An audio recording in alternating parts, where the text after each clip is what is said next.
Welcome to Mornings with the Focus. As you can see, joined this morning by Justin Walters. I'm Wilson Turbot Jr. And just how this goes, in case you are new here, appreciate you tuning in, whether it's now or a little bit later. Mornings with the Focus, just the time we have a few pre-selected ideas, typically about whatever has occurred in sports the night before. Then after that, we it's up to you guys where the conversations go. Feel free to hit the comment section. We have some folks that, on a regular basis when they show up. Definitely don't hesitate to do that, and neither should you. All right, we'll get started with WNBA Playoffs. Last night was one of two Game 3s, and if you guys are wondering why Game 3 sounds like it's something big, it's because it is in the first round of WNBA Playoffs. The first round is a best-of-3 series, so if you went to Game 3, it is in fact an elimination game. So it was the first of two elimination games in the first round. The Chicago Sky beat the New York Liberty last night, 90-72. They did so with a championship level finishing kick. They went on a 16-0 run midway through the fourth, all fueled by their defense. Liberty cut a double-digit lead to as little as 3 to start the fourth, and then the Sky responded like the reigning champs that they are. The Sky had all 5 starters in double figures. Kalia Copper had 15 points, 3 boards, and 2 steals. Allie Quigley also had 15 points. She added 4 rebounds. Candace Parker was on triple-double watch as always. 14 points, 13 rebounds, 8 assists, and 2 blocks. Courtney Vandersloot, 14 points, 5 rebounds, 10 assists, and 2 steals. Emma Mieseman, 12 points and a block. And their super 6th woman, Azurá Stevens, added 12 points, 8 rebounds, and a steal. The Liberty were led by Benijah Laney's 15 points and 5 rebounds. Natasha Howard finished with 14 points and 11 rebounds. Sabrina Ionescu had 14 points, 6 rebounds, and 4 assists, while Marion Johannes had 9 points, 4 rebounds, 4 assists, and 2 steals.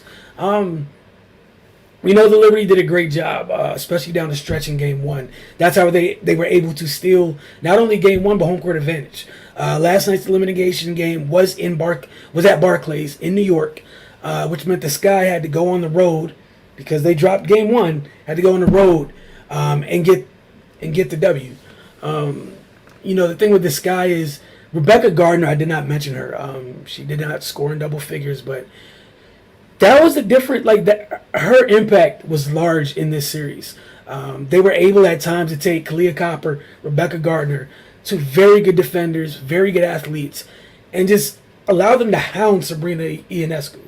And then the rest, the size that the Sky had. I thought another little cheat code was, I mentioned Azurá Stevens being their super 6th woman. She's essentially like a 6'5" guard. She can go down there, protect the rim at times. She moves her feet well. And for them, if they're switching on defense the way that they can, 6'5", 6'6" is still 6'5", 6'6". And it can move. It's mobile. So there's times when she ends up on guards. And, at that point, regardless of how much mass you may not have on your body, sometimes being 6'5", 6'6", when a guard is 5'10" or 5'9", it's enough. You can be a post player in those moments. There's nothing wrong with that.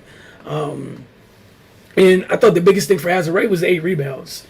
It was another play, especially when Emma only had 1 I think Emma had finished the game with 1 rebound. You had another player with post player size crash on the glass. For the Liberty, look, it was great to see Benijah Laney come back. She missed most of the season with injury. I honestly don't know if they get Game 1 without her. I don't know if they're in last night's game as long as they were without her, because she's a big guard that is able to switch on the bigs and be fine. That is a strong guard. She's a matchup problem. And for the Liberty, job well done. You made the postseason. You pushed the reigning champs to Game 3, which credit to them for doing so. Credit to Sandy Brondello being this was her first year as the Liberty head coach. And then for James Wade on the Sky, there's a reason why he also as their head coach and their GM, he won executive of the year for what he's done with that roster. Rebecca Gardner is one of those rookies where she's only a rookie in name because she's a veteran player in other leagues. Just her first time in WNBA, and her addition has been outstanding for them. Tonight we have the other Game 3 of the first round, where 6th seeded Dallas hosts 3rd seeded Connecticut. And by the way, the 6 seed Dallas, because of how home court works in this best of 3 series, they don't go 1-1-1. They go 2 games and 1 game. So if you're the road team and you win either one of the first 2 games, you get to play the final game at home. So this final game is in Dallas. And their star guard, one of the most electric scorers in the league, Arike Ogunbowale, has been upgraded to probable. So there's a chance they get arguably their best player back. She's one of the best guards in the league. She's a walking bucket. And this series is tied at one apiece. Then with the winner will advance to face the Chicago Sky in the semifinals, where it's a best of 5 series. I believe tonight's game starts at 9 p.m., just like last night's game did. So there's no preseason football, y'all. There's no excuse. Go tune in, check these games out, and then we have the semis start this weekend. I know on the others, one of the semifinals is already written in stone. We got the Seattle Storm taking on the Las Vegas Aces. But again, tonight's game starts at 9. Elimination game, first round elimination game between Dallas and Connecticut in the 3-6 matchup. Games being played in Dallas. Look forward to talking to you guys tomorrow to see how everything goes. All right, Justin. So yesterday, some interesting topics. You said there's a couple that you saved for today. So hit me. What you got for today, man? All right. Look, I don't know. Before we start, we can go into. I was reading some articles about some players that could possibly be cut. I'm down. Yep. Let's go. They're talking about I don't know if it's cut, but Miami trading Gesicki, putting Gesicki on a trading block because he doesn't fit the offense. They said they've been taking calls on him, and some people are bashing McDaniel for it, and some people are saying, if he was a real coach, he'd know how to use them. But again, the funny thing about it was if he goes on the block, besides the fact he's on a franchise tag, what do you really get for him? And then the second thing is, someone said pretty interesting was half the league runs that system. Mm-hmm. So who are you sending them to? You know what I mean? And if you don't, you probably take out another group of teams who are run based. You know what I mean? Who need your tight end to be able to block somewhat. Mm-hmm. And that's and I think if he stays, they're gonna figure out how to use him anyway if he stays. But that's just been the talk was trade if it's real or not. But I guess they really like the guy Smite because he can actually block and again he block and then just be a check down type dude, and he's reliable for that.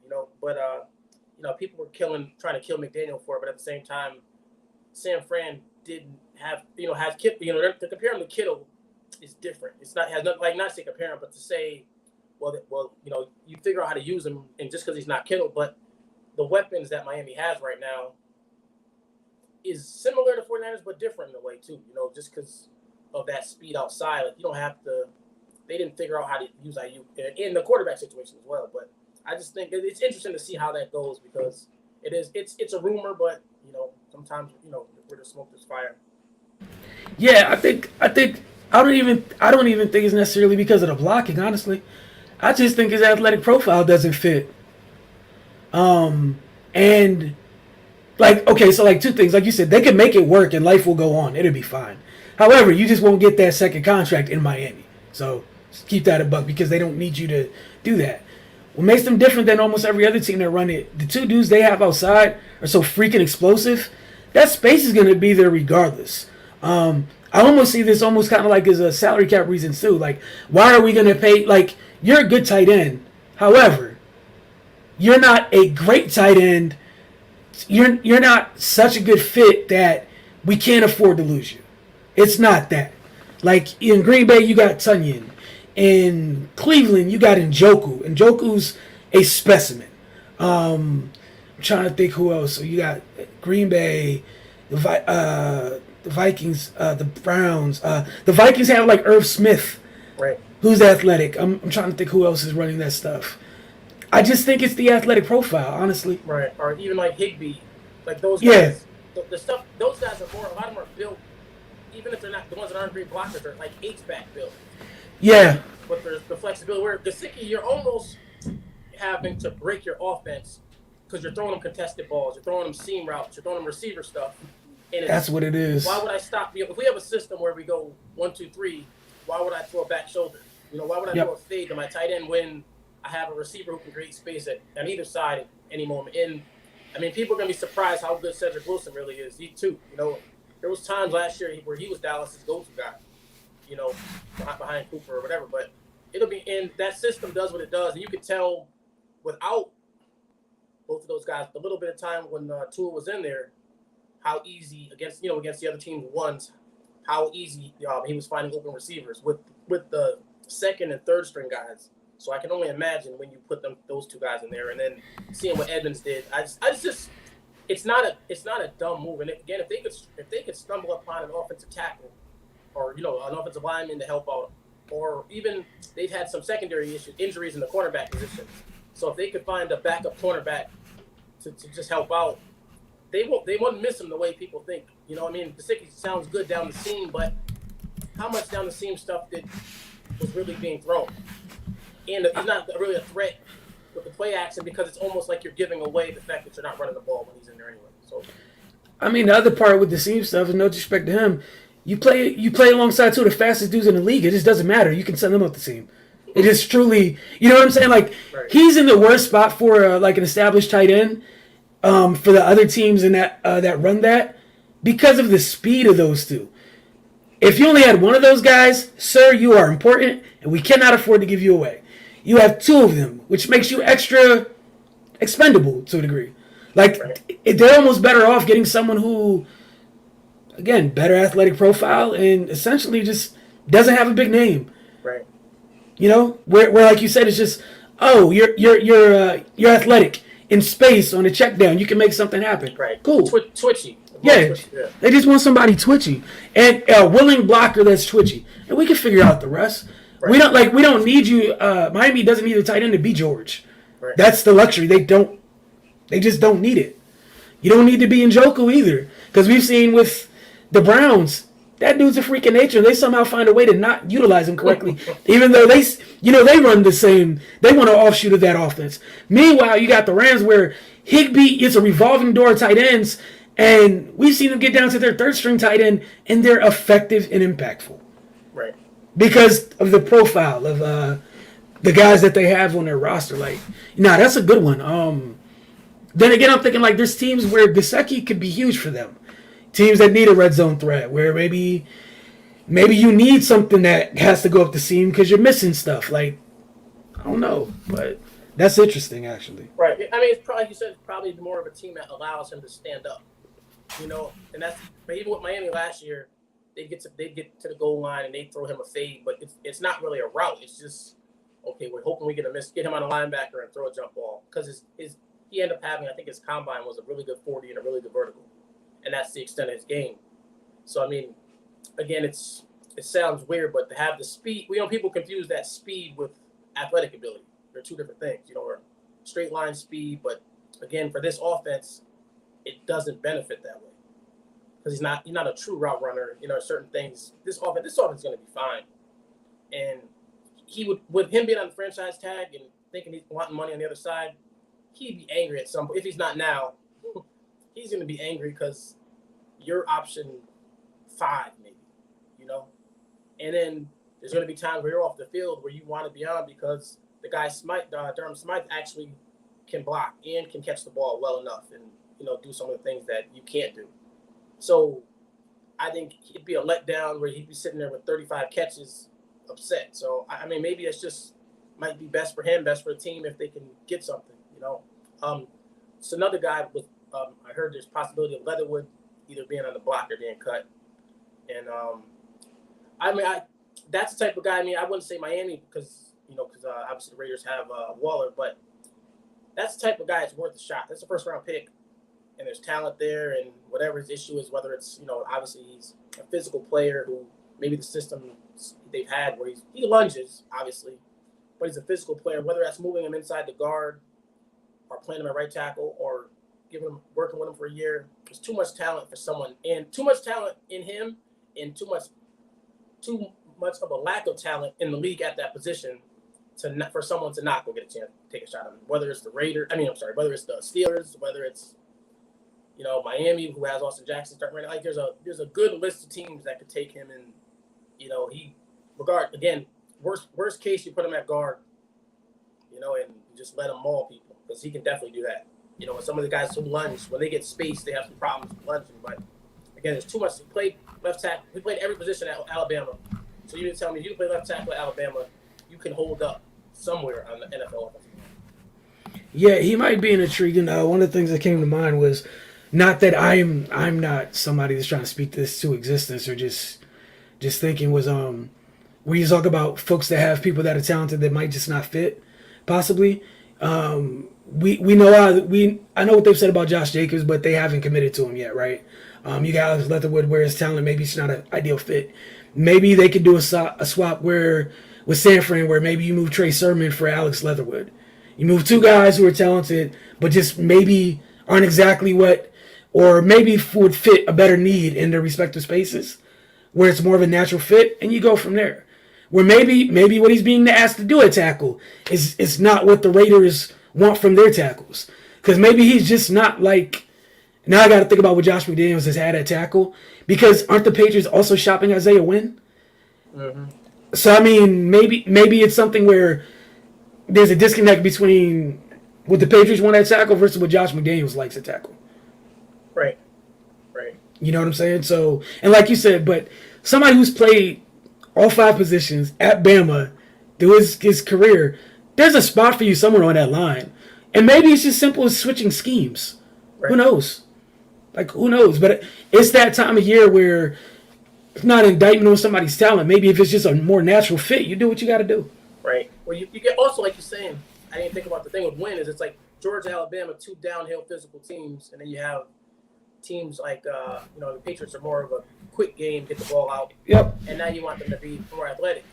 Not say athletic, but playing in space where you got to be patient with your hands, and you can't, and that can backfire quick. You fire out and you throw your hands early and miss. That's a direct L. You know what I mean? Where you get to a team like it's funny when you thought about it, when you mentioned that, I thought of how it kind of resembles the Duke Burford you guys just picked. And you throw them inside and just let them get after people. That might be the way to go for them. Mm-hmm. Or just even in a scheme where there's more running involved on a regular basis, because like you said, if in college they were so used to, you find off the ball and put hands on somebody in the run game, it's consistently a part of your game, and then maybe, the scheme you've been in so far is the exact opposite. Where, yeah, you can be patient and pass pro sometimes because it's coming on third down or it's coming within the flow of the game versus, now we're not running for a quarter. Right. Mm-hmm. For a quarter. So, yeah, that's different. That's different for somebody who's used to firing off. You're asking to be patient for quarters at a time. That's not their game. Right. So, again, that's just one of those things where I think it's interesting to look around the league, but I don't think it should be difficult. And I think he should be easy to move, honestly. Yeah. Especially with O-line, around the league. No, definitely. So, that was another one. Obviously, we've seen Kenyon Drake got cut, or either got cut or is about to get cut. And just interested to see what they do with him, or what happens with him, because he's a talented player. He actually had a good year in Arizona a few years ago. And yes, he did. I think it was guys like that is they get pigeonholed as just a receiving back, but in Arizona he actually was a first and second down back. So I think just him ending up in the right spot, and then running back being such a watered down, being so many players, people would rather try their guy. You know what I mean? But he has a talent and he has some home run ability. So I think there's a team that'll find him and be able to use him. And I think I read an article from him where he said he was just patient. He's like, I know there's a place for me, and we'll see where he ends up. Probably have to let it all flesh out. Let the preseason go through, and then it'll be between him and some 5th, 6th round guy, and the team will take a shot on him. Yeah, and on the Gesicki thing, somebody just made a great point, was if you can't trade him, cool, it is what it is. If he has a good year in this system, which he's perfectly capable of doing, Miami gets the 3rd round comp pick. It's a win-win situation. It's just a matter of does the win come immediately or a little bit later. That's it. Right. And who's to say between now and the trade deadline, somebody loses a tight end or you find out that your tight end room is not what you thought it was, and you hit up Miami like, Miami's like, ha, the price is going up. Right. We don't know, but we will see for sure. All right, so on to the questions. Here we go. So, which team has to win the Super Bowl this year? You said has to? I can only think of one, but there's a few probably. You said has to. Has to. Okay, I got two. Okay. And for different reasons. Buffalo needs to, because in a little while you can't afford your roster. Be real completely honest. You're getting close to that place. The other team, do you see what the Chargers defense cost? Like, I'm not wishing bad on anybody, but you're paying a lot of people on defense. Justin Herbert's getting closer to that extension he's gonna get. There's only been so much money. Something's gonna fall off somewhere. I feel like those two come to mind. Like, y'all have to make the most out of it now because your roster's gonna look different. Yeah. Sid said Bills. That was the team I thought of was Bills. I think the Chargers are a little different because they haven't done anything in so long. Like, I think for them, they need, but like you said, with the money they got going around, and I saw an interview with Staley, and he was talking to rookies, and he's like, we got two $20 million receivers. You know what I mean? So right now, the only thing they have, the saving grace for them, is that Herbert's not getting paid yet, and that's a year away. So again, maybe they have a year or two for him, but Buffalo has to do it now. Like, I think Buffalo is all in, but you're right on San Diego. It's just, I think for their fans, they would just like to see a run right now because they haven't even been in the playoffs. No, and that's the difference, right? Buffalo, the only difference where it doesn't feel the same, I guess, to some folks for the Chargers, is because they've underachieved. Right. And that's why. That's the caveat people are leaving out. You're that loaded, there's no reason you should have been in the playoffs. You did that. Right. But we're looking at your overall talent in the West, where we look at all the teams that just got together and everything else. Right, you're still one of those teams we're going to look at like, what the heck? We hear your quarterback put in every conversation about top quarterbacks in the league, yada, yada, yada. Can we see it? like the coach said, y'all got two $20 million receivers. You got three $30 million players on your defense. What's going on? Maybe four. Like, I just want to know. You got a $20 million safety. Lord knows what Joey Bosa gets paid. Khalil's getting paid. JC just got paid. I was like, you're gonna have to pay Adderley at some point. Like, I'm just Sante Samuel ends up being what people think he's gonna be. Junior, I don't know how. The money for Rayshawn Slater is gonna be crazy. Like, I just want to know. Do you guys believe in the Chargers head coach? I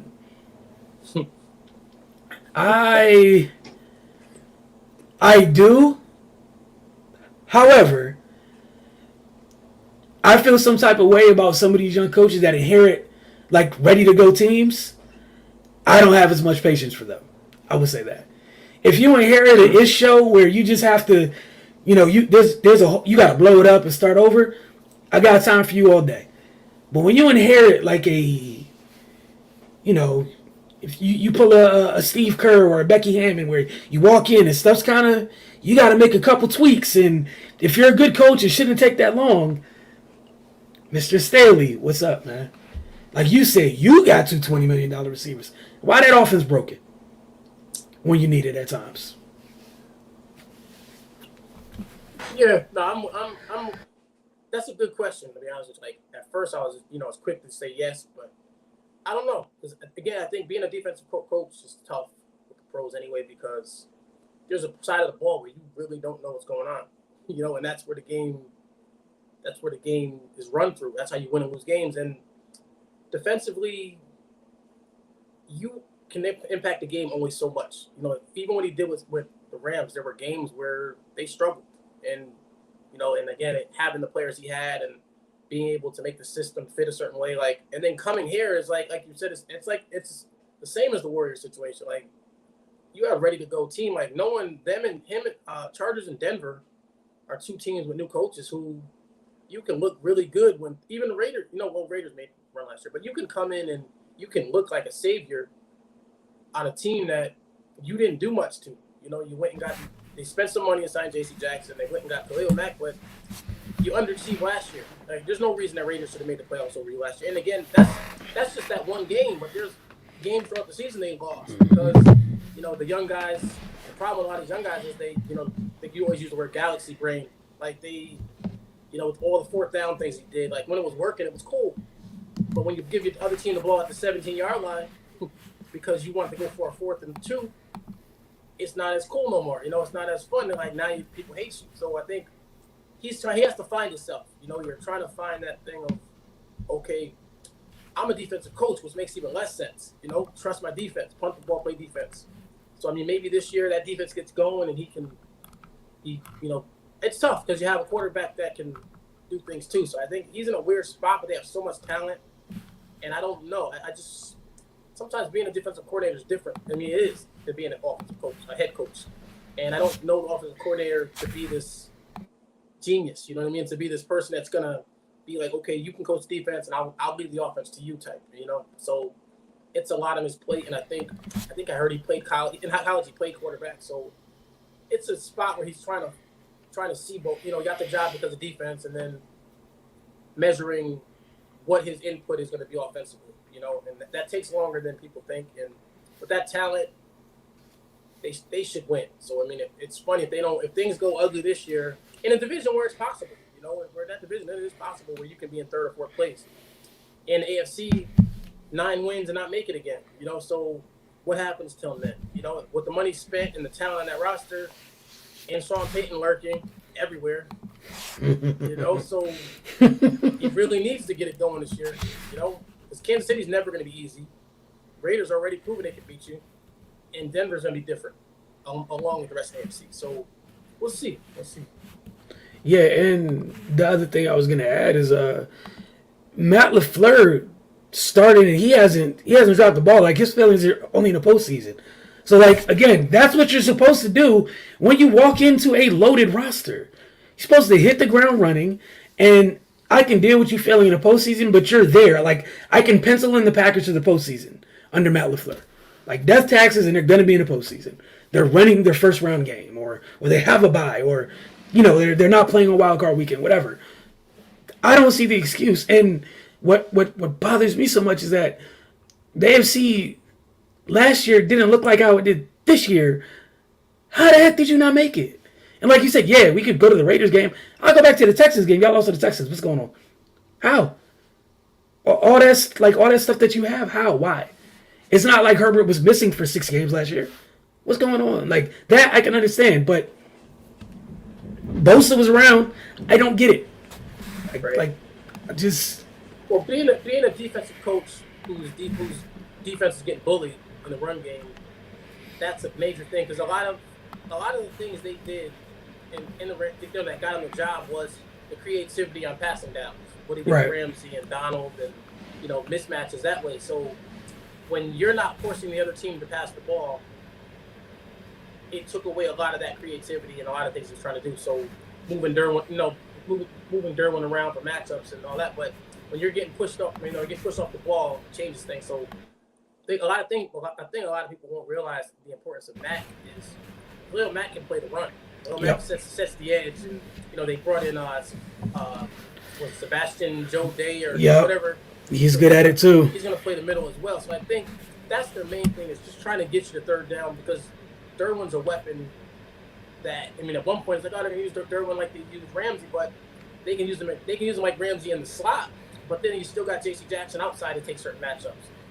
You can put Derwin at linebacker where, an underrated player is addedly a deep free safety. Mm-hmm. Now Derwin can be wherever you want him to be, and Derwin can beat pass. Derwin can win, can do some of the Michael Parsons stuff, which is crazy. He can do everything. So just having that puzzle piece, but then not saying he has to line up only here, and then being able to put him on Kelsey, being able to put him, just a million things you can do with Derwin.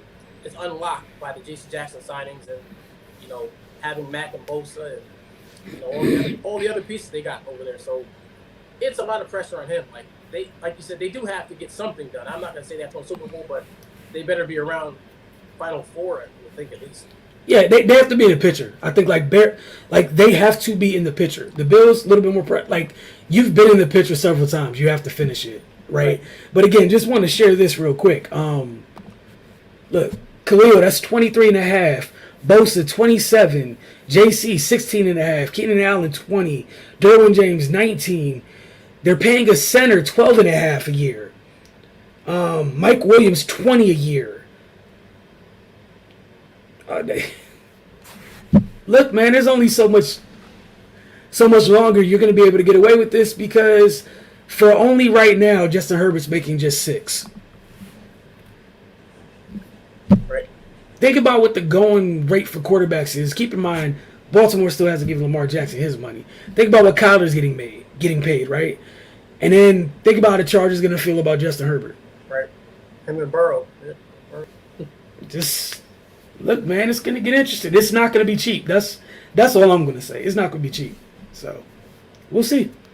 All right. Next one I got for you. We'll go. We'll keep it in the same type of same territory. Would you prefer the win now method or the compete for the next 3 to 5 year method? It depends on what your roster looks like. Be real honest. All win nows aren't created equal. Some of y'all say it's win now just because you put some things together they don't fit. And sometimes the top of your depth chart for the win now doesn't equal somebody's 3 to 5 in terms of best players. So to me, it depends. Like I think like everybody that's win now doesn't look like the Rams. You don't have Aaron Donald. You don't have Jalen Ramsey. That's a little bit different because when it's when it's that type of win now, I think they're both. Because you have those guys, you can always retool around them. But when it's I think it's more the traditional win now or the win now where your best player isn't like the best at their position in the league. I'm not talking about like again with Aaron and Jalen, we're talking about arguably the best at what they do in the entire league. That's a little bit different. There's some other teams that are win now where you spend a lot of money and it's like, oh, we got to now because, yeah, that's to me, it's a little different. And then you find out that, you take a step back, you look at the talent that you've compiled, and it's, I got a guy who's top 10 here, top 15 here, top 12 here. Yeah, that's unserious to me. That's just bad money spent. Versus someone where, it's 3 to 5 or 5 to 7, whatever it may be, where your top end guys are. To me, it depends on where your top guys rank at their positions, and I think that differentiates it for me. Right. No, I agree. I agree with that 100%. That and then where your quarterback contract is at that moment as well. Like, it was this offseason was interesting mainly just because of seeing who decided to go get receivers and who said we don't want to pay. We're not paying the receivers. You know what I mean? Like, think about it, as good as Josh Allen is, they paid their guy. And Mahomes and Rodgers, they passed on it. Not so much them, but their teams passed on their guys and didn't go make a move either. Like, it didn't go do anything off the wall. Like, okay, well, take it. And they both had 2 first-round picks. So if they wanted to move up, they could have. If they wanted to go and dip into next, if they were really in win now and they wanted to dip into next year's picks, they could have. In a draft, we could say was deep in receiver. Or at least at the top. So I think that was interesting to see the way that went. And then just it's funny, the teams besides, I don't know if you would say Tampa last year, 2 years ago was a win now thing. But again, it was kind of a ready-made roster as well. And again, who he was able to bring with him on cheap prices, that helped. And then obviously what the Rams did last. I think what the Rams did, that was the picture of win now. You know what I'm saying? The moves they made, but as well, it's not so much win now. I disagree though. They can win in the future, but I'm saying as win now, like giving away picks. That's all I'm saying. Well, I'll disagree because, all right, so everyone can't this is the thing. This is bad. Y'all got me up here defending the Rams. I think the thing with the Rams that makes it different is, again, no disrespect to Tampa, Y'all didn't have two people that would clear cut the best of what they do in the league. You didn't. Like, to me, that Tampa was more of the like regular win, like the high end win now, right? And I think with the Rams, people have they're so deep in their feelings about because people love and covet for day one and day two draft picks. How dare you ignore day one and day two draft picks? So now they're a win now team. Are they?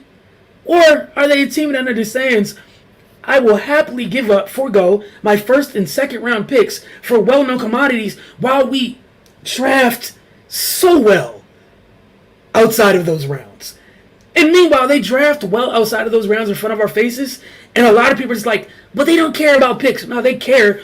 But again, I think it's just smart money. If you're gonna, it's like reverse Moneyball. If I'm gonna go into the draft is a crapshoot, right? Why roll the dice if I don't have to? I could take the two things that have great value and go get me something I know exactly what it is. I have X amount of years. There's nothing that can surprise me. Oh, a bad franchise is fumbling away a generational player.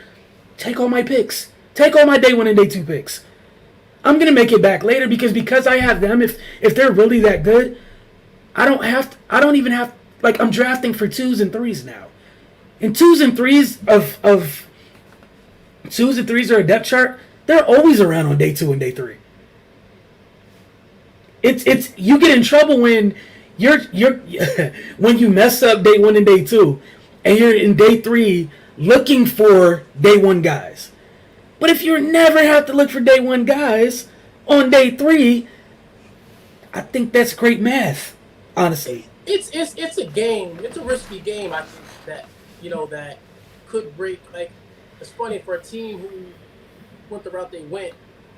There was a lot of chances of them not being in Super Bowl action. Like, Oh, for sure. So when we draw, like, there's a way you could feel like Tampa dominated their way to the Super Yep. Bowl. Whereas with them, I'm not the what they almost blew it. The Bucks game when the Rams beat the Bucks last year, I don't count that because the Rams dominated the Bucks. Yep. Should have lost to San Fran. Yep. Could have lost to San Fran. And the Super Bowl could have went either way. Not to mention little things throughout the season. So I mean, if OBJ don't get hurt, maybe it's a different world. But I just think the OBJ moves and the Von Miller moves, those were ones that I don't know who else makes the OBJ move. Actually, Green Bay wanted to make it, but I'm just saying I think that was a one-year move. But at the same time, I think with them, it's just you're so dependent on these three players that most teams don't go that route. Which I respect it. But however, that can blow up. It can. But the reason that it's sustainable, you're dependent on 2 or 3 players who are the best at their position. Not okay. Not, oh, well, one day they could. No. Like if you're going to do it, you have to go big. And they went big. Their main guys are, at worst, top 3 at their position. We're talking about at worst. Everyone cannot say that. There are teams trying to do that where the best guy is top 15 at their position. Right. All of that ain't equal. And that's the... again, at first I was like, man, what the hell are they doing? I don't get it. Then you sit back and it's like, all right, they're at the top of their position. He's a 1. He's a 1. He's a 1. Yeah, you can build around that stuff. And like you said, midway through the year, when you're always going to have ammo to go get when Odell falls off the back of a truck, where Vaughn falls off the back of the truck. You stay with mid-round picks. Or you're the team where a team that got Odell's like, we're only willing to take 1s or 2s, and you're like, how many 2s? Right. I get you. Right. Because that's your business plan. Their business plan is legit. Day 1 and day 2 picks are our first and second round picks for the Rams is legit. Those are just it's money to them. It's money. No, we don't want to play the lottery. We'll spend them to acquire well-known things. And like you said with the Von Miller thing, one of the quiet things, whether I like it or not, getting Leonard Floyd for kind of the low, seeing what some people are being paid, allows you to play that revolving door game. But again, like you said, the negative is you'll never be a super deep team. So you'll always, to a degree, if you have a rash of injuries to the to the high-priced dudes, you're in trouble. However, but it's not even a rash of injuries. You're like, no, I mean a rash like all three of them are gone at the same time. I mean, what if you? I think, but you put yourself in a spot where like thought is okay. Green Bay, Jair Alexander didn't play almost all last year. Green Bay was best record in the NFC, home field, and all that. You lose Ramsey, like it does Ramsey or Donald, it's over. You know what I mean? Yeah, I mean, well, look, this is the thing, right? So you lose Ramsey or Darnold, guess what it turns into? Every week's a shootout. You know what I'm saying? Like, they would have to lose all their top guys on both sides of the ball for the year to be over. That's all I'm saying. It obviously is going to be dramatically tougher. If you lose Ramsey and Donald, yes, defense, I wish you the best, Raheem Morris. You have to coach your behind off. That said, we're asking Sean McVay to put up more points. Yeah, I get it. I get it. It's just a different. I don't know. It's a different situation because again, I wouldn't put Stafford anywhere near Rodgers. And No. But you're putting McVay and what he can do with Cup and all that. But I just think that there were times where that defense carried that offense and vice versa. Oh no, for sure. I'm just speaking worst case scenario, right? I'm talking about like think about the type of injuries that would have to occur to put them down, quote unquote, down bad. Right. Where for another team, down bad is just losing your right tackle. And then like your season goes left, or you have dynamic playmakers, but you don't have a play caller. Right. You know, so when they lose somebody, hey, look, man, there's no thinking outside of the box on this one. Right. Well, I mean, their team is kind of built where they're not. The one thing you give them credit for is the team is built a certain like you couldn't name any of the offensive linemen besides Whitworth, and he's gone, and they didn't really rush to replace him. You know what I mean? So I give them that where it's like, okay, offensive line only matters so much. Mm-hmm. I'm going to create run game this way. You know, Akers is on a rookie deal, and so is Darrell Henderson probably ain't making much. So, I mean, I think, obviously, like you're saying, they saw something with offensively that Allen Robinson's going to bring to the table, which will open up other things. So he goes in that group of, I wouldn't even say 10 stars, you know, maybe 5, 6, you know, with running their defense and offense through these 5 or 6 players, whether Wagner, Donald, and Ramsey, and then, you know, you'll have. I'm sure there's another edge move. I wouldn't be surprised if there's another edge move. But during the season. But that's the other thing. It might not even take to the end of the season. Look at there's teams that are deep at edge where everyone can't make the roster. And again, because you have Aaron Donald, you're always just I don't need my extra edge to be a top 15 player in this league. Like, keep in mind, their defense was crazy functional with Samson Ebukam as an outside linebacker, and they had him doing dual duty as an outside linebacker in a situational pass rusher. Nobody knew the heck Samson Ebukam was on purpose all the time. And the worst part is, like, you would have watched him, you know he would help push the pocket. But, you know, they didn't generate the sack numbers, but the pressures were there. So there's so many different ways because you know death taxes and you can't block Aaron Donald. Death taxes and you're not about to willingly throw at Jalen Ramsey. Right. Like you say, I guess, like you said, it's a scheming towards your best players. Yeah. And it's just crazy. And like, yes, obviously, like anything else, it could all go apart. But again, you need every one of those key guys to go down to be in just an untenable situation versus somebody else who has a good roster, one of the better rosters of the league. But if your top end guy is looking way up at Bobby Wagner, to say, like, you're in trouble compared to what the Rams bring to the table. Right. It's just a thing the whole league can't take that approach. Right, and that's I guess that's what I'm trying to say is right. I don't like when people throw them in like the traditional win now because that's not what that is. That is a special case that's solely that's their formula, and I don't think you can replicate it because usually when people do the win now things, you don't walk into generational talent like that. You're not supposed to have those things. Right. It just doesn't work like that. Right. It doesn't. Right, but it's a combination of you figure of the 5 or 6 guys they got, they drafted a couple and they traded for a couple. You know, you wouldn't think Cup would be what he was. That's a pick, not even a first round pick. But that's the thing. Yeah. You take away Donald, all this looks different. Exactly. But again, you inherited him, so I can't be like taken away. But I do know the fact that he was already there is what makes it different from Tampa or something like that. Where like, yeah, they were building, going in the right direction, and Tom accelerated it, and Tom made it win now because Tom doesn't show up to anything just to be there. Tom was like, "Oh, y'all got more talent than I've had during some Super Bowl runs. Right. Cool, me and Gronk are ready," and that elevated to it. You know what I'm saying? So I mean, we saw them make a Super Bowl run with golf. Right. All they did is elevate the quarterback. Not even a whole lot, just elevate it a little bit. Right. And put him in a different place. So I think, my God, I really just asked they're defending the Rams. But like, yeah, that's why I'm hesitant to put them in the win now thing. I don't think you could replicate it. Right. But I just don't know. I wouldn't put in that position.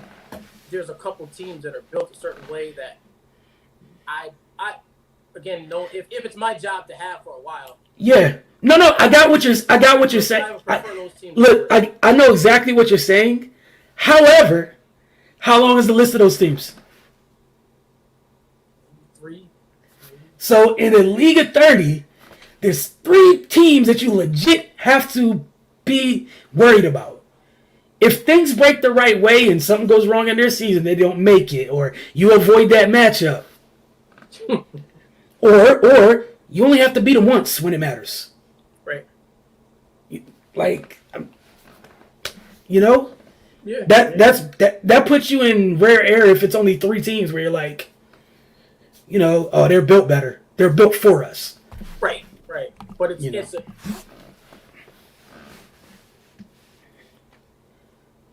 yeah, I mean, but and that's the thing though. Like, and that's literally what we're discussing. Is I haven't felt like the Rams have wasted anybody's time.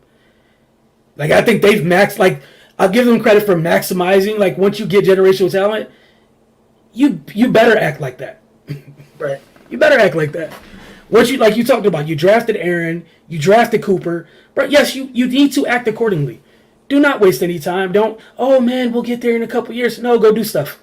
Go do stuff immediately. But again, it's the teams that, again, being a fan of a team who thinks they're there all the time. Yeah. You make a move for a guy who you think's putting you over the top, but when your current roster doesn't have those game changers, like again, system changers, like not even just game changers. These are who has like as much as certain players may you know. You look at I'll just say Dallas because I watched Dallas. Michael Parsons and Trayvon Diggs. Like, Trayvon Diggs isn't doing Rams stuff. So when you say, hey, we're going to do this and we can just add pieces around it, you're asking, you need more from the other people as opposed to, they're just, like I said, that's the perfect storm. No, literally. Defensively, it's the perfect storm. And offensively, I think you could throw different talent. There's more talented players, but it's the combination of the talent with McVay. And that's the thing. So, again, like we were talking about with them adding that extra pass rusher, think about how they look at it on offense. You have that scheme, which is already people copycat it, but you got one of the dudes that is legit, like, that's their scheme, right? You get somebody like Kupp, you can use in so many different ways. Now, all you have to do is scour the league for when some dumb franchise gives up a good wide receiver. They're going to do that every year. Like, some franchise is going to do something dumb and let somebody good, you know, who wasn't good here for the sake of, oh, we'll get a draft pick. And then you'll waste that person too, because that's just what you do. However, if you're the Rams, that's not your business. All you know is, damn, Allen Robinson out there? Yeah, I'll take one of those. Damn, Odell out there? I'll take one of those too. And then you get to go have fun. Meanwhile, you look at some of the places these dudes fall off the back of the truck from, and it's like, what were they doing? Why? Why didn't you just add to that? That was a really good wide receiving core. What is wrong with you people? So, I mean, I think take that commitment from that front office as well, like you said, right? Because I don't think, Sid talking about Pittsburgh, I don't see Pittsburgh as a team. Well, then I can't even say that because they traded the 2-1s for Minka. You know what I mean? So I think they prioritize. So, like, again, that's another team where I think they're low key more win now than people give them credit for. I think the win now thing is, I think sometimes people confuse desperation with win now. Pittsburgh is a win now team, but they never or rarely operate as if they're desperate. Right. That's what it is. They they don't feel like, well, also, because the stuff they sell their soul for is on defense. Mm-hmm. It's not offense, so people are like, oh, it's not win now because people only care about offense. So they, Pittsburgh was like, yo, that's Minka Fitzpatrick. Let me count the ways we can get him and change our defense. If we get one of those, we don't have to spend much here, here, here, and here. And they paid up immediately, asked no questions. I'm probably going to happily pay him again. As soon as he got there, they got return on their investment immediately. Right. And everybody was looking at the team he came from like, what the heck were you guys doing? That soon as he got to Pittsburgh, didn't even know the playbook. It was like, oh yeah, by the way, I'm this good. This is the guy y'all saw in college. Like immediately. So yeah. And then we've also seen this team where, the quarterback they had, like he was just at the end of his road. We've seen this team take Mason Rudolph to the playoffs. They're another team that doesn't need a top 15 guy at quarterback. They're cool with like a top 20-ish guy. Like they're cool. Run the ball, execute my offense, and our defense is amazing. But they just don't act in desperation. But there's a bunch of teams around the league that we see act in desperation all the time. Right. All the time. And I think that's why some people are like, oh, it's win now because you just start doing it's a flurry of stupidity. So it's win now. No, it's just stupidity. Right. It's just bad. It's just a collection of bad choices. That's right. all in a certain sequence. And now it's win now. No. Tampa wasn't win now until Tom got there. That's win now to me. What's the code? New Orleans, the stuff New Orleans is doing. Yes. Like New Orleans is a quarterback away from. Yes. That's it. That's all they're away from. And I'm not even mad at them because you lost what you lost in Drew Brees, and even last year you were heading in the right direction with Jameis. And I don't think Jameis is a top 10, top 15 guy. He's a top 20 guy. But you were, 5-2 or something like that with a top 20 guy? Because your defense is loaded. Right. So, I mean, I don't know, man. I think a lot of times people do the win now thing. They only look at offense. Right. Well, I think when the win now thing gets brought out or gets brought to light is when you can't pay somebody you want to pay. Yep, that too. That's where when the Saints have to let Marcus Williams go, that tells you, saying with all the moves they made and, some of them that didn't hit the way they should have. Now when you're letting one of the guys who's one of the keys to your defense walk, I think that's when you're saying, oh, some of this win now stuff gets dangerous. And the Rams haven't hit that yet. You know what I mean? We haven't seen them let anyone leave that they didn't want to leave. Honestly, the way that they go about their business, I don't think it's gonna happen. Like they won't have any big issues until those guys retire. I'm gonna be real honest. Right. Like when Aaron calls it a day, all right, look, there's conversations that have to be had. It's time to discuss this. But as long as Aaron's there, because I think it starts and ends there for them.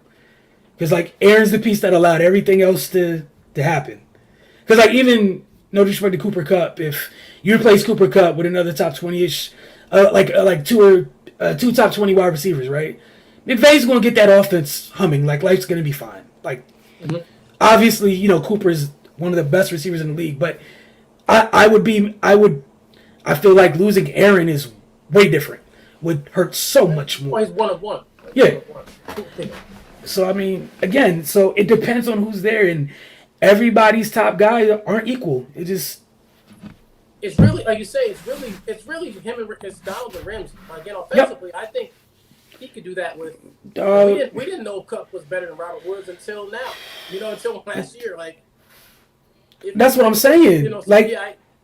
It doesn't. And again, no disrespect to Cooper Kupp. I'm just saying, like, I can look around and let's be honest, okay? Okay, so no disrespect to Cooper Kupp. Just saying, if you take Cooper Kupp off the table, say Sean McVay had Washington skill position players.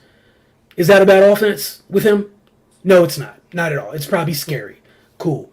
So he's not just like his buddy in the Bay. They're never worried about their offense because they can find ways to do things. Right. But it's kind of eerily, it's eerily similar how they both are like, if we're gonna spend money on stuff, it's on defense. That's the stuff I will happily sell out for. And they've both operated like that. Both of them have. Because you don't control it. You don't control it, and you have to completely trust. So, like, Raheem Morris and D'Amico are just over there like, okay. And, like, that's where the trust is. Look, I'm going to go out my way to give you everything you need so you can do what you do, and I'm willing to work with less because I got that. That's who I like. I'm gonna be all right. I can scheme around whatever I need to scheme around. I can get the best out of this, and this. Like, we can live with not having top end here, but on that side, yeah, we're gonna layer every part of your every level of your defense is gonna have a stud. Like, Right. I mean, to a degree, like right now, you can see every level of their defense has a Hall of Famer. Right. Yeah. All right. Here's last question. Here we go. What rosters would you take over the Rams? Oh boy. What situations? What situations would I take over the Rams? Over the Rams. It's a short list, man. I'll say it for you. I take San Fran. I'm not for the reason, not just because you're not because you're a fan. I just think the way they're going about it, and the overall depth at certain positions, or maybe it's a confidence in seeing that they've had the Rams on the ropes the last couple of years anyway. Well, I think it's I think they're the best of the. We don't have, if you don't have one of those like okay, if you don't have four of those, I'm the best at my position type dudes. Oh, I can't even say that. Hold on, I can't say that. Yeah, I can't even say that with a straight face. That's just a well built roster. It is what it is. That's top to bottom. That's just a well built roster because there's several guys on that team where, again, you're in the Ram situation where you're top three at your position, and that's just what it is. I would take. Oh my goodness. I was gonna name them last. I was thinking of two others. I'm not gonna lie, like Devontae leaving messes up my answer. Like, I'm not gonna lie. Yeah. Be real honest. Devontae leaving, because I was gonna say Green Bay without hesitation. You asked me this last year, I'd be like, Green Bay's definitely right there. I like Kansas City, regardless of Tyreek being gone. I like Kansas City. I truly do. You and I have talked about what they added defensively with the two safeties and just how they pivoted a little bit. I like Kansas City. I also feel like because it's one of those places that got one of those quarterbacks, they'll be fine. I guess either Buffalo or Green Bay. Yeah, but Buffalo's in a, like we just were saying, Buffalo's.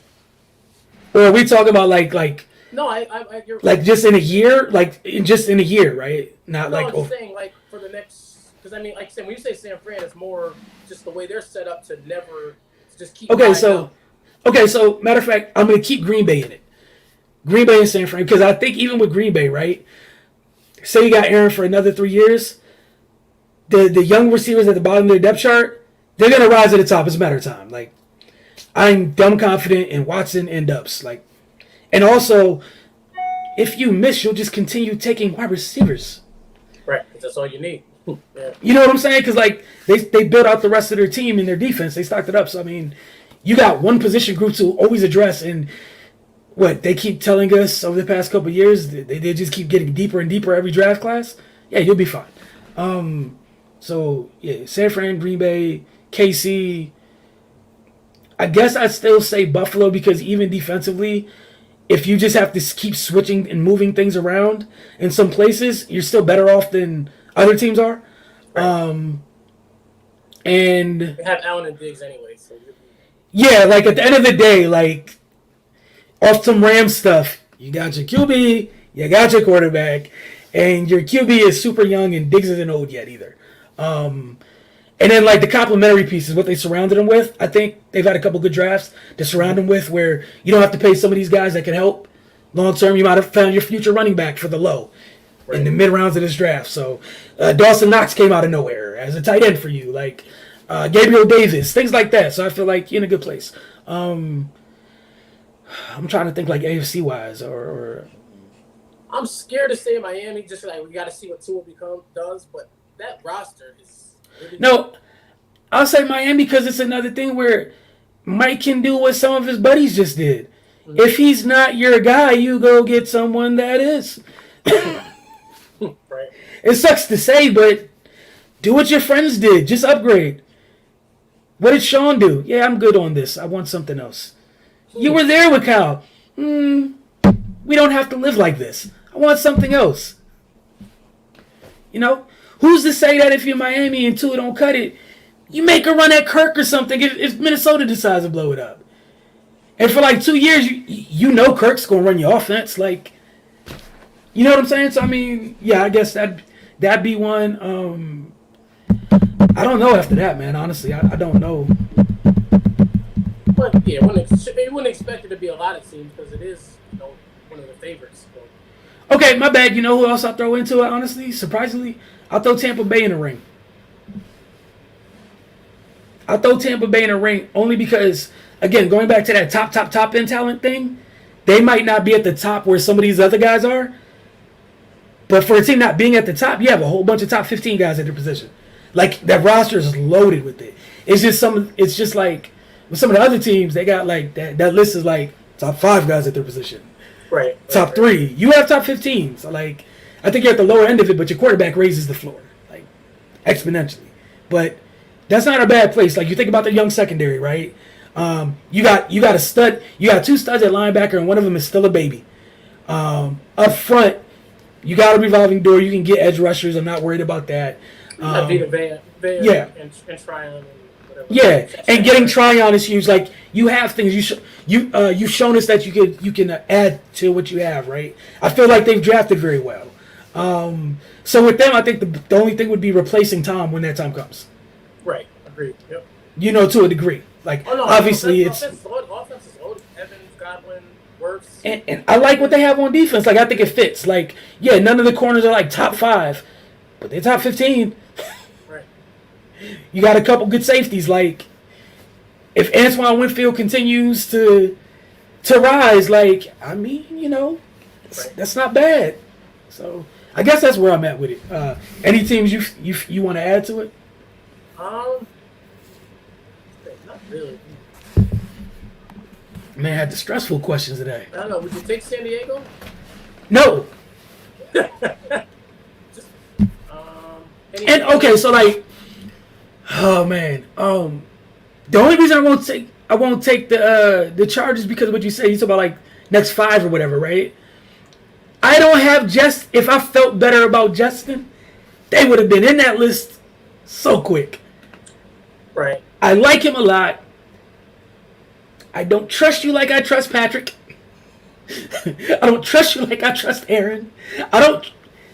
You haven't done what Josh has done yet. Like, yeah, the talent's there. But again, seeing what they do financially, like who goes, who stays, and how they make, because everyone's long term right now, pretty much. So, but they are like. But again, it's kind of the Rams situation. We're kind of trying to copy the Rams anyway. So it is. It is. It's just I think, and he'll never again. They don't have the offensive coordinator obviously, but the 2 receivers with Herbert and whatever they do with the running back position. I mean, Eckler's there now, but if they got to pay him, probably not gonna pay him. Probably can't pay him. But it's the reverse of the Rams, right? Where Sean feels like they can make up whatever on offense. Staley probably feels like we'll lead with the defense, and whatever happens, offense happens. Like, right. But we're in a place where we got one of these young, superpower quarterbacks. You guys, like, as a whole, we'll just figure that out. But in terms of top end talent, yeah, they qualify.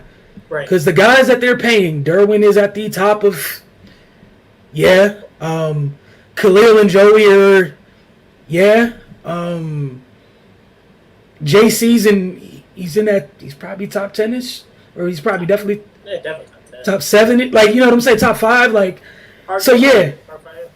So yeah, I guess. And you have the young, you know what I mean. Like you still got your younger guys. I think when it comes time to pay, Herbert, I don't think Mac won't be there. Maybe, but Mac's only 31. Maybe they front loaded him. You know what I mean? Like, yeah. But I mean, there's some things you can do, because you can always be like, the guy. It sucks for Adderley, but the guy who plays next to Derwin doesn't have to be Derwin. Play the game. Like, I'm gonna be real honest. Like, they drafted the Baylor for this year. Yeah, you're right. So there's certain guys you're gonna let off because you're paired next to somebody. You know what I'm saying? Where we'll always, and shit.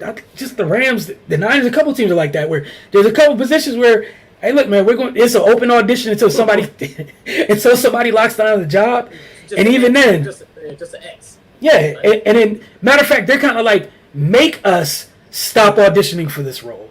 Mm-hmm. If you come in and like take it, then we'll skip somewhere else. But, Right. but for this moment, and I don't know if Adderley is good enough for them to make them be like, Yeah. I think he's good, But no, if he shows out well enough, like he has to all pro to get paid. Like you got out. I'm be honest, you got to outplay Derwin. Like you, Right. It sucks, but like that's what it is, right? Because it's kind of like What's like the Rams did with John Johnson? Yep. Same thing. Yep. John Johnson was borderline all pro, but it was our Pro Bowler, but it wasn't. They couldn't pay him. Or what's it called? The Niners did it when everybody got mad about Buckner. Right. Choices had to be made, and so it's gonna come. It's gonna happen. But yeah, I guess they're in a conversation too. You're right. But yeah, I guess they're like the reverse Rams. Yeah. It's like maybe they make that run with a different coach, but Well, see, that's the nasty part over there. like maybe they get an offensive coach and you just keep the defense. Or he goes and grabs one of his friends and puts him on offense. Goes and hits the tree of the McVay tree and. Man, what they should have did was hire Staley and keep Pep Hamilton. You shouldn't have let Pep Hamilton get away from Justin Herbert. That's what I think, but it's none of my business, you said. But good topics, man. Good topics today. I'm scared to see what you got tomorrow. I'm very scared because you be stressing me out. Sid, as always, man, appreciate you in the comment section. Other folks do like Sid. Just hit the comment section, stay the conversation, join it. We like to have open dialogue with y'all. Just a reminder, every morning, Monday through Friday, mornings with the focus, get started between 9:30 and 10 a.m. Largely depends. If we get started late, it's because of me. I'm not a morning person, and it takes me like 30 minutes to accept the fact that my alarm went off. So it just depends on how accepting I am that it's time to get up. So y'all have a good day. Don't forget WNBA playoff elimination game tonight in the first round. We got Dallas and Connecticut. Game starts at 9 p.m. I believe on ESPN. So we'll talk to you guys tomorrow.